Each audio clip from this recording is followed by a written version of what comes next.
Welcome to the Abundance Mindset Podcast, where we help demystify finance and empower you with practical strategies to grow and protect your wealth. Today, we're breaking down a brand new savings vehicle, the Trump account. It was passed with the One Big Beautiful Bill, signed July 4th. And we're just going to talk about how this works, how it's taxed, what is this, and some scenarios where it may make sense or might not, and just how to think about that. So something that we've observed over time is that parents are bargain hunters.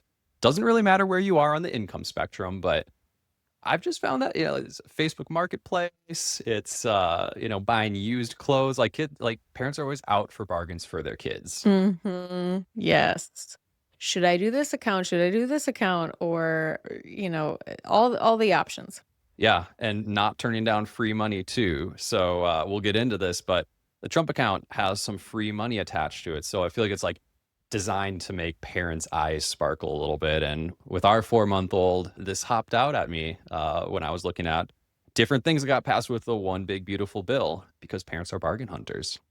Yeah, exactly. I mean, it caught my eye because, you don't have to prove income, right? Because one of the accounts I really want for MJ, for our daughter, is a Roth, but you need income. And so, well, she's 4 months old, so she's not quite lifeguarding, or whatever her first job will be. Yeah, she's not, adding to our adjusted gross income yet. Yes, yeah. Hopefully we can use our business to create some income for her for Roth. But anyhow, that said, you're always on the lookout for your kids. You're always thinking, what could be a strategy or an account that I could help them and help set them up for success in the future. Yep. And today we've got a new account to talk about, right? So typically the toolbox that we talk to clients about, it typically includes things like 529 plans, Roth IRAs, right? If the child, like Allison said, has income, or sometimes even a brokerage account opened on behalf of the child. But now we have a new tool in the toolbox. So we're going to chat about how that tool might fit within your toolbox and give you some practical tips for thinking about Trump accounts.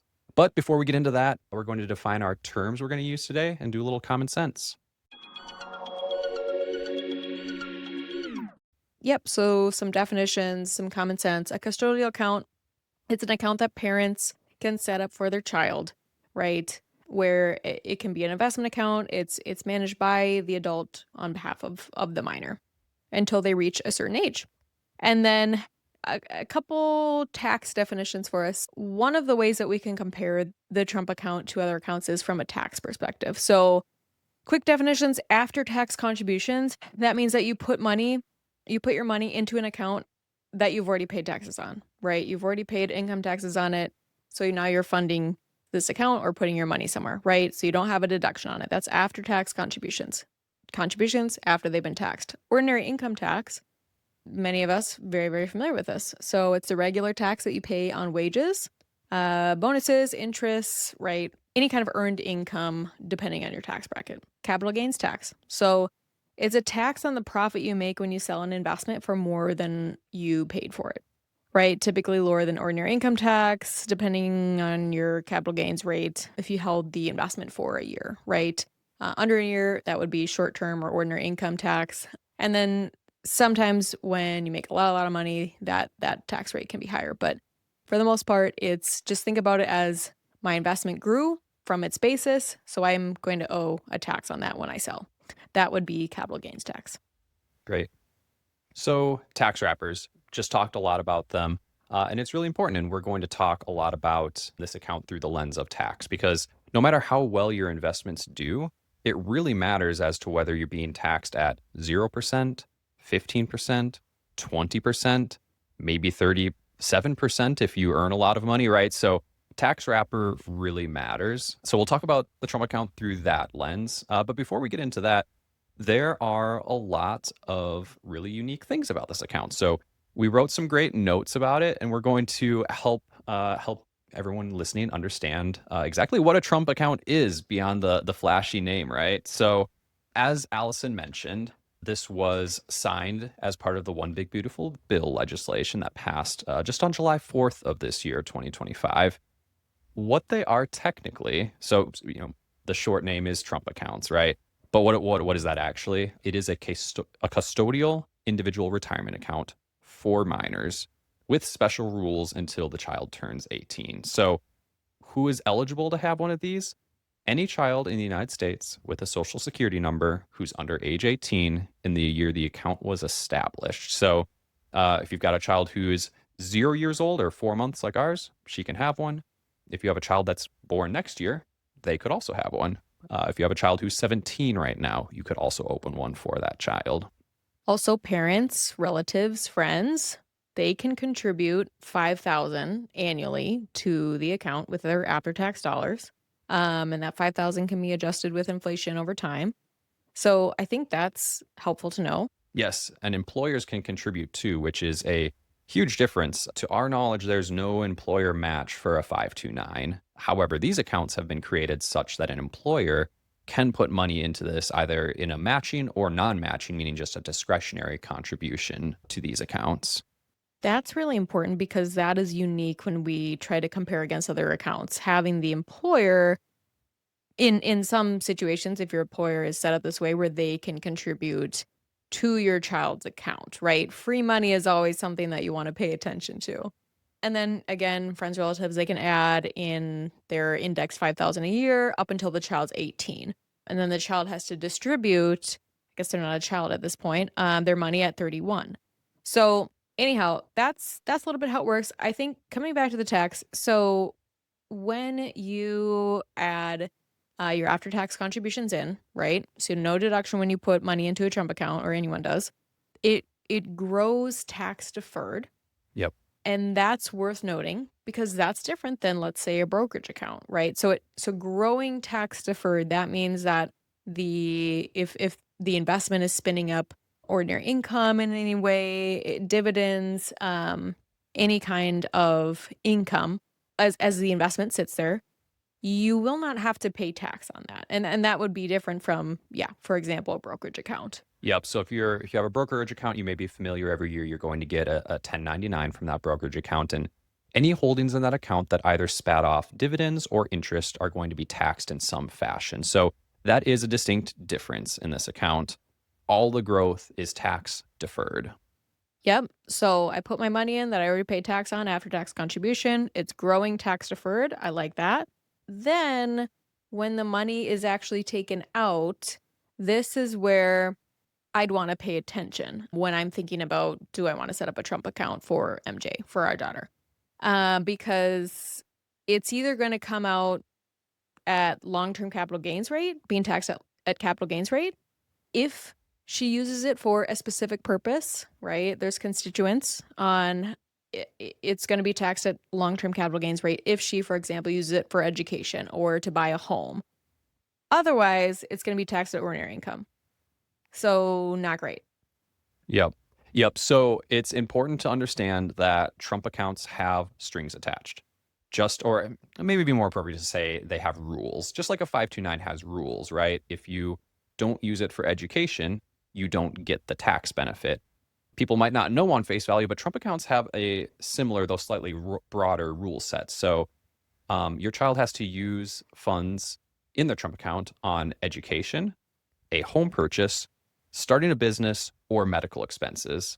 We love starting a business. We So do. maybe for our daughter, we want these rules, right? Yeah, yeah, and that's actually something that you'd want to consider when you're thinking about this account is, do I want rules on it? Because if you use it for one of those four purposes, which those are all good things, medical bills aren't great, but they happen. But like those are all good purposes, right? That's where you qualify for the long-term capital gains tax rate. However, if MJ goes and uses it to buy junk food and cigarettes at the gas station, she's going to have that, or just distributed without using it for a qualified purpose, right? Then she's going to pay ordinary income tax. And in that case, the Trump account is actually like worse off for you than a brokerage account, which would be the closest comparable account. Yeah, if she wanted to buy a herd of horses, then we should have set up a brokerage account for her. It's more flexible.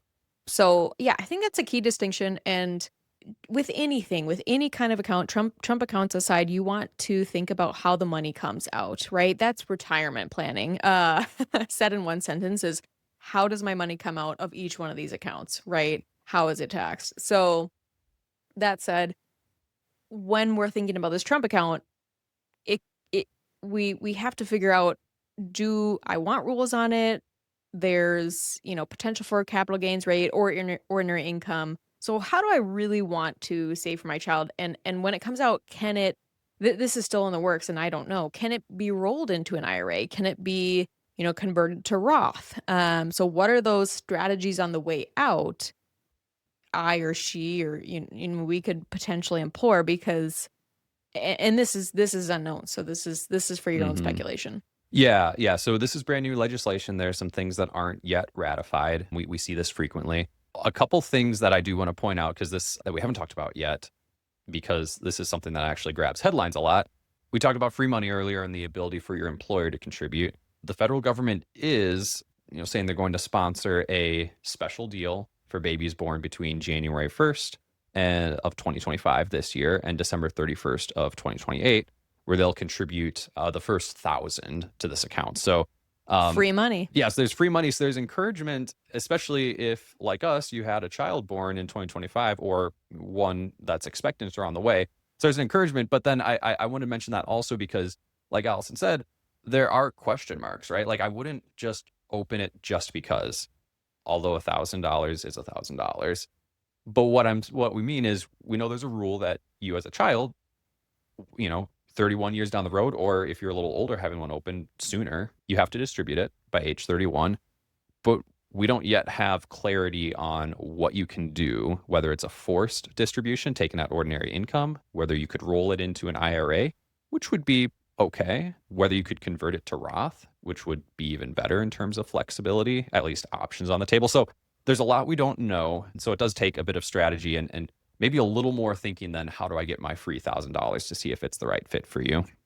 Yeah, I mean, this is even further speculation, but from an estate perspective, right? And this is where you have to weigh flexibility and choice. And but if what if your child is supposed to distribute that money, you died, and if we would have died with a brokerage account, our child would get a step up in basis. Does that happen with the Trump account, right? Or do they just have to distribute it and then they have even more income they have to realize that year? Yeah. Yes, these are all relevant questions. And, you might be surprised how frequently we field these types of questions from families. And I'm sure there'll be even more questions now that we have Trump accounts. Every parent wants to know whether or not they're being efficient for their kids and what they can be doing more, really just to be efficient, whether it's for education, for, just for building wealth for their children. And yeah, blanket recommendations won't get you to peak efficiency. So if you're listening and you do have questions about your children and what makes most sense for them, feel free to reach out to us. We offer complimentary consultations, and we can help you figure out if planning is a fit for you at this stage in your life, which you can find on our website. So, with that in mind, I know we've already gotten into a little bit of speculation on this account, but let's just dive into some observations on kind of what the pros and cons are of this account, especially when we think about it in context of the other accounts already available to parents with children.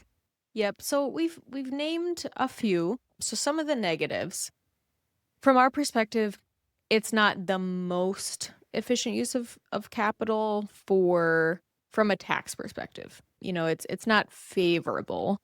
There's some tax deferral as it sits there, but it comes again with, some of these rules, right? So if you use it for education, for medical expenses, for a first-time home buyer's purchase, starting a business, really like that one, then the gains on the way out can be taxed at long-term capital or capital gains rate, right? Um, but if you use it for anything else, then it's taxed at ordinary income, and that's just something, generally we try to avoid as much as possible, Yes. especially when we can't control on the out. Yeah. So basically, it's slightly better than a brokerage account if you use it for those good, noble purposes, if you use it within its rules. If you don't, it is less advantageous from a tax perspective than a brokerage account. So you really want to think about whether those rules make sense for you, because if they don't, the taxation really isn't great on this account. The only other, I don't know if it's a negative, but I think it's worth noting that it could put some constraints on your portfolio. You can only invest in US equities. So depending on how all of your other accounts are invested, or even just the timeline for your kid and squaring that up to US equities, it just seems a little bit needless, because what if you want to be a little bit more balanced throughout the world, internationally, and just have a diversified portfolio. Also, you have to think about how is this going to affect my other investments? If you're just trying to make everything work together, as a big picture versus, okay, well, this account is just has to be in US equities. So that affects my other withholdings, or excuse me, my other holdings and how I want to construct portfolios. And also, this is specific for my child. So if I can only have US equities in here, maybe I need to make their 529s hold, international or emerging, and it's just so it's something to note that I thought was unique. Yeah, I mean, I think from our I like US equities. It's just yeah, I was it's gonna say, another rule. yeah, I think from our perspective, it's kind of a needless rule. So even within U.S. equities, it's U.S. index funds, which that's actually great. It's low cost. There's, they're not giving the opportunity for parents to go play around with individual stocks for their kids, which I would say is generally a prudent thing. But yeah, like you're saying, the inability to diversify outside of U.S. index funds and U.S. equities, yeah, seems a little bit needless. So yeah, realize it's a limitation. It's not, I would say, a firm yes or no, but just be aware that you can't as easily fit this into your investment strategy, as there are some limitations that are unique to the account. But that said, some positives. Yeah, so positives, we've named a few. I'd say the tax deferral as the money sits in the account, Yep. right? Especially if you're spending up any kind of ordinary income while it sits there, with your holdings, tax deferred. If you're wealthy and you're looking for another bucket, this is a great automated savings for your child, and you don't have to prove income. So it's another bucket. That said, when you're saving for your child, something that you might actually view as a positive that we were talking about earlier with the rules on this account is that the account has rules. You might want your child to use this to buy a house, go to school, build a business. So Hmm. you might see this as a positive. I think I, could even get behind, having some rules myself. And so you could also view that as a positive where, hey, I want to have this money grow tax deferred. Yeah, they're gonna have to pay some tax on the way out, but they have to use it for a house. Uh, Yeah, well, and I think even going off of that, we've talked about this being perhaps a supplement to a 529 strategy. We've maybe intuitively put it through the lens of parents with a lot of discretionary income. I think that legislation actually is probably aimed more squarely at parents with less discretionary income, and giving it just as an option, right, to build something for your child. Like, maybe you aren't in a position to have a 529 strategy. Maybe you aren't in a position to really be thoughtfully comparing tax wrappers for your child. So I do think there's a general population benefit here to say, hey, can we get accounts in the hands of children from a very young age, allow it to be invested in the market? Yeah, maybe it's not the most tax advantaged thing, but then when they're 25, provided they, or whatever age as an adult, provided they use it for these good purposes, it's taxed favorably. So I think, like, if we think about it from just the standpoint of, like, okay, we're possibly putting millions of these accounts into motion, they should be a net positive. All that said, though, this is probably not the first account that we would guide someone toward if we were working with them.